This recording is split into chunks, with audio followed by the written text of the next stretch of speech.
Afsan Farm Kitchen. Listen to today's feature talk. Discover the magic of sumac.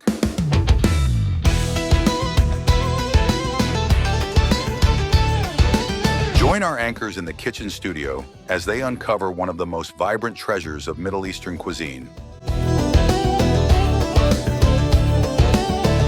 Sumac. This power-packed spice brings a bold tang, a splash of ruby color, and surprising health benefits to your meals. From boosting antioxidants to supporting heart health and enhancing everyday dishes, sumac is ready to take center stage.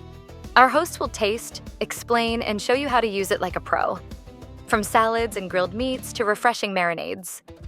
Tune in, get inspired, and let sumac's flavor brighten your plate. Afsan Farm Kitchen, where culture, health, and taste come together.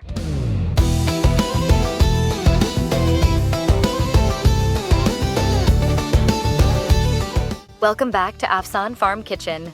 Today we're diving into a bold Middle Eastern spice, sumac. It's tangy, colorful, and surprisingly good for your health. Let's explore why sumac deserves a spot in your kitchen. Let's get started. You know what's wild? There's an ancient Middle Eastern spice that can literally make chocolate taste more chocolatey, and it comes from a plant that can cause a nasty rash if you pick the wrong variety. That's fascinating about sumac. But you're right about being careful. There's quite a story behind identifying the right kind. The distinction is crucial.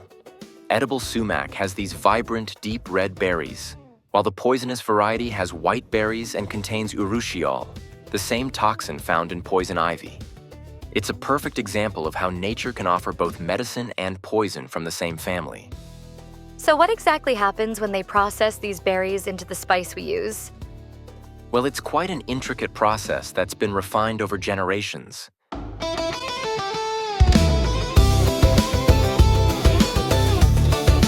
The ripe red berries are carefully dried and ground.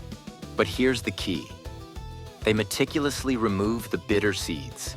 This traditional method has been used across the Middle East, Sicily, and parts of Iran for centuries. And what makes this spice so special in terms of flavor? You know, it's got this remarkable complexity. Primarily tangy and lemony, but with these subtle sweet and earthy undertones that make it unique. Think of it as nature's Sour Patch Kid, but way more sophisticated.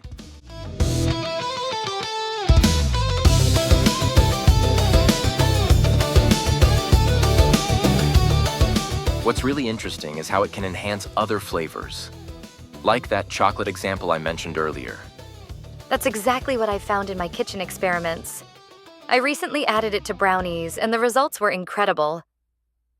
Tell me more about these culinary experiments. I'm particularly intrigued because most people stick to traditional applications like marinades and salads. Though I have to say, my recent sumac marinated chicken was a game changer. Well, here's what I discovered. The tanginess actually works like coffee and chocolate recipes, enhancing and deepening the flavor profile. I've even started incorporating it into olive oil cakes, where it creates this beautiful balance with the richness. That's brilliant. And it makes perfect sense when you consider its traditional use in Middle Eastern baking, especially in those spinach and zucchini pies where it replaces lemon juice. The advantage there is moisture control. Sumac gives you that citrus punch without making the filling too wet. Speaking of traditional uses, let's talk about proper storage because that's crucial for maintaining its unique properties. Right, so here's the deal with storage. You want an airtight container in a cool, dark place.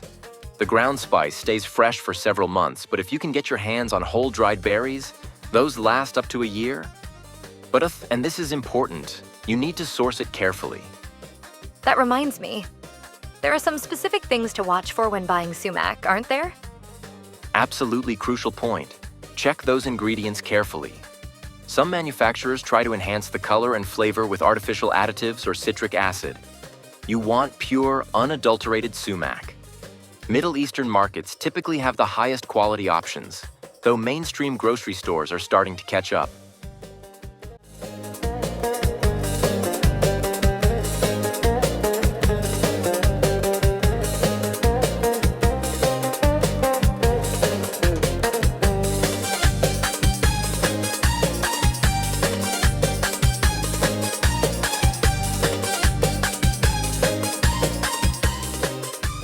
For those who can't find sumac, what alternatives would you suggest? While nothing exactly replicates its unique profile, you can use lemon zest or juice very sparingly. Za'atar is another option since it contains sumac. Some suggest dried hibiscus, but it lacks that distinctive earthy complexity that makes sumac special.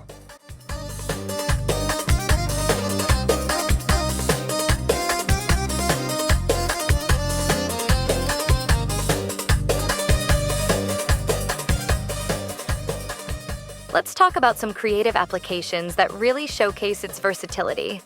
I've been experimenting with sumac roasted sweet potatoes lately. The way it balances the natural sweetness is remarkable. But what's really interesting is how it cuts through rich, fatty dishes. It's like having a secret weapon in your spice cabinet.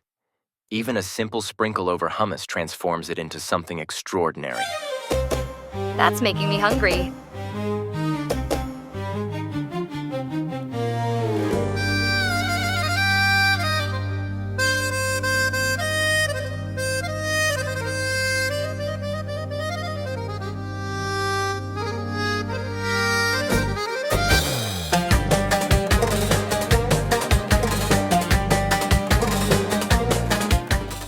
Any final advice for first-time sumac users? Start simple. Maybe add it to a basic vinaigrette or sprinkle it on roasted vegetables. Buy small quantities at first to ensure freshness, and don't be afraid to experiment. What's fascinating is how this ancient spice is finding new life in modern kitchens. It's not just about preserving tradition, it's about discovering new possibilities in this remarkable ingredient that's been hiding in plain sight for centuries.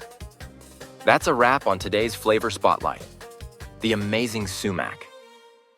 We hope you're inspired to bring this vibrant spice into your own kitchen and taste the difference.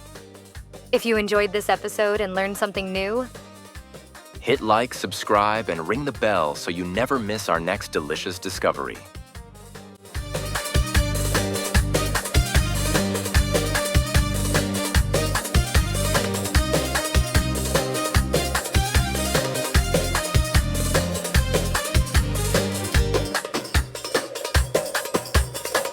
thanks for watching Afsan Farm Kitchen, where every recipe brings the world closer to your table. See you next time.